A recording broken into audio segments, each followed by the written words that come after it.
Assalamualaikum warahmatullahi wabarakatuh. Kembali lagi bersama AA Channel.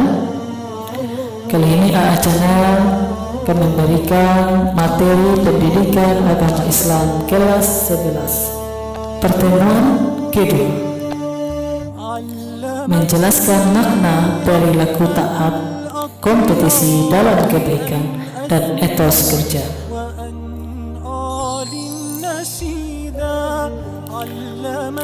Tujuan pembelajaran. Tujuan pembelajaran kita kali ini yaitunya yang berwarna merah. Itulah tujuan pembelajaran kita hari ini.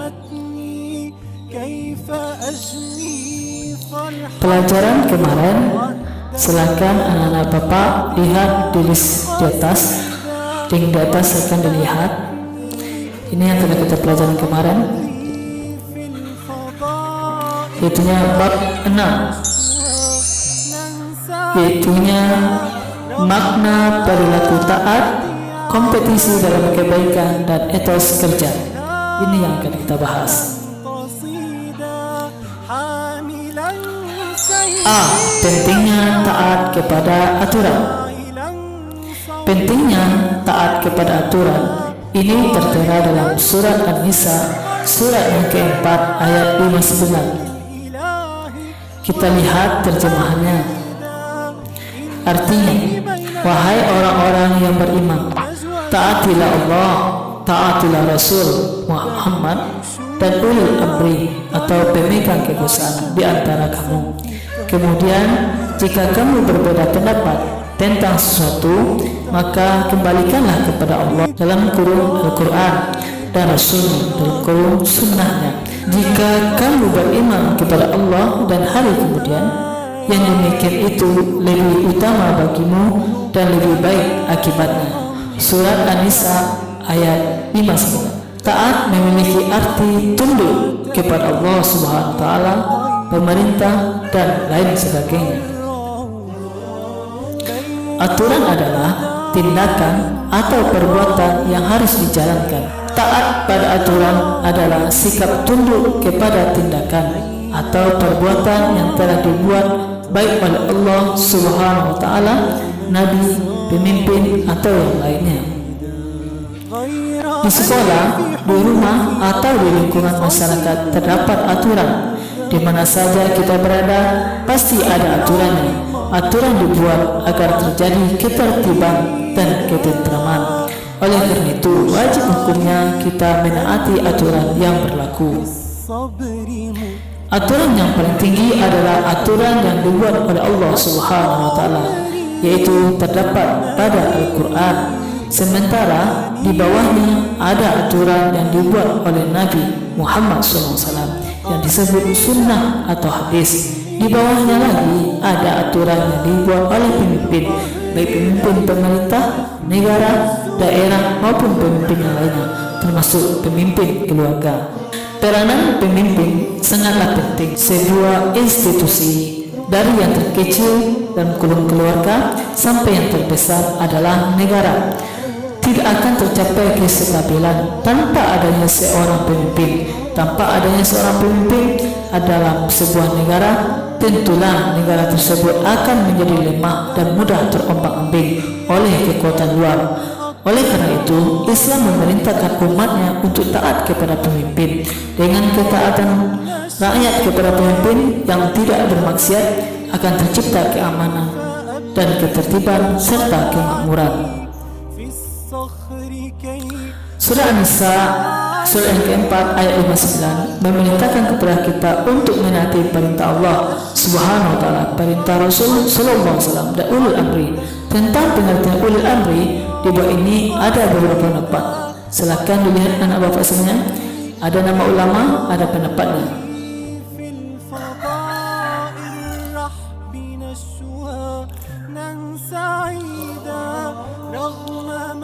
Umat Islam wajib mentaati perintah Allah Subhanahu wa taala dan Rasul-Rasulnya. Umat Islam juga diperintahkan pula untuk mengikuti atau mentaati pemimpinnya. Apabila pemimpinnya memerintahkan kepada hal-hal yang baik, Apabila pemimpin tersebut mengajak kepada kemungkaran, wajib hukumnya untuk menolak. Tugas Anda sekalian, tulis jawabannya di buku latihan. Silakan dilihat soal nomor 1, nomor 2, nomor 3, dan nomor 4 buat di buku latihan. B. Kompetisi dalam kebaikan. Kompetisi dalam kebaikan ini tertera dalam surat Al-Maidah surat yang kelima ayat 48. Kita lihat terjemahannya. Artinya, dan kami telah menurunkan kitab Al-Quran kepadamu Muhammad dengan membawa kebenaran yang membenarkan kitab-kitab yang diturunkan sebelumnya dan menjaganya, maka putuskanlah perkara mereka menurut apa yang diturunkan Allah Subhanahu wa Ta'ala, dan jangan engkau mengikuti keinginan mereka dengan meninggalkan kebenaran yang telah datang kepadamu. Untuk setiap umat di antara kamu, kami berikan aturan dan jalan yang terang. Kalau Allah Subhanahu wa Ta'ala menghendaki, niscaya kamu dijadikannya satu umat saja.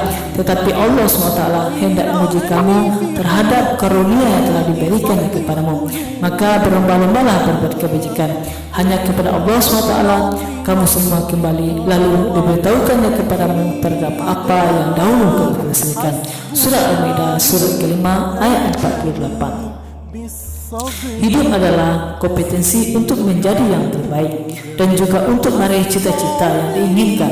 Namun sayang, banyak orang terjebak pada kompetisi yang hanya mempertaruhkan hawa nafsu duniawi dan jauh dari suasana Rabbani. Kompetensi yang hanya mempertaruhkan hawa nafsu, contohnya kompetensi mengumpulkan harta kekayaan atau memperebutkan jabatan dan kedudukan. Semuanya bak fata morgana, indah menggoda, tetapi sesungguhnya tiada. Bahkan tak jarang dalam kompetisi diiringi suuzon, buruk sangka, bukan hanya kepada manusia tetapi juga kepada Allah SWT. Lebih merugi lagi jika rasa iri dan riya ikut bermain dalam kompetisi tersebut. Lalu bagaimanakah selayaknya kompetisi bagi orang-orang beriman? Kompetisi bagi orang-orang beriman dalam rangka mencari ridha Allah Subhanahu wa Ta'ala. Mengapa kita diperintahkan untuk berlomba-lomba dalam kebaikan? Ada beberapa alasan mengapa kita diperintahkan untuk berlomba-lomba dalam kebaikan, antara lain sebagai berikut. Pertama, bahwa melakukan kebaikan tidak bisa ditunda-tunda dan harus segera dikerjakan. Kesempatan hidup sangat terbatas. Begitu juga kesempatan berbuat baik belum tentu setiap saat kita dapatkan. Kematian bisa datang secara tiba-tiba tanpa diketahui sebabnya. Oleh karena itu ketika ada kesempatan untuk berbuat baik, jangan ditunda-tunda lagi, tetapi segera dikerjakan. Kedua, untuk berbuat baik hendaknya saling memotivasi dan saling tolong-menolong. Oleh karena itu, kita perlu berkolaborasi atau kerjasama. Lingkungan yang baik adalah lingkungan yang membuat kita terdorong untuk berbuat baik. Tidak sedikit seorang yang tadinya baik menjadi rusak karena lingkungan. Lingkungan yang saling mendukung kebaikan akan tercipta kebiasaan berbuat baik secara istiqomah atau konsisten.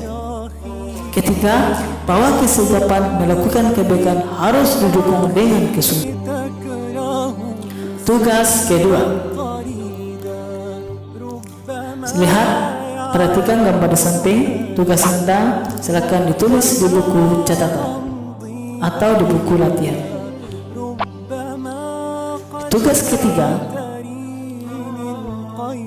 silakan lihat gambar tersebut dan apa yang dimintanya silakan ditulis di buku catatan atau di buku latihan. Kemudian di-share ke grup masing-masing. C. Etos kerja. Etos kerja ini tertera dalam surat At-Taubah surat ke-9 ayat 105. Kita lihat terjemahannya. Artinya, dan katakanlah, bekerjalah kamu, maka Allah akan melihat pekerjaanmu. Begitu juga Rasulnya dan orang-orang mukmin, dan kamu akan dikembalikan kepada Allah yang Maha mengetahui yang gaib dan yang nyata, lalu diberitakannya kepada kamu apa yang telah kamu kerjakan. Surat At-Taubah surat ke-9 ayat 105. Etos kerja adalah sikap yang muncul atas kehendak dan kesadaran sendiri yang didasari oleh sistem orientasi nilai budaya terhadap kerja, atau etos kerja berupa semangat dan sikap kerja yang total. Etos kerja Islami merupakan semangat dan sikap kerja yang total dan dilandasi dengan niatan lillahi ta'ala, sehingga pekerjaannya tersebut selain mendatangkan materi juga menjadi amal ibadah.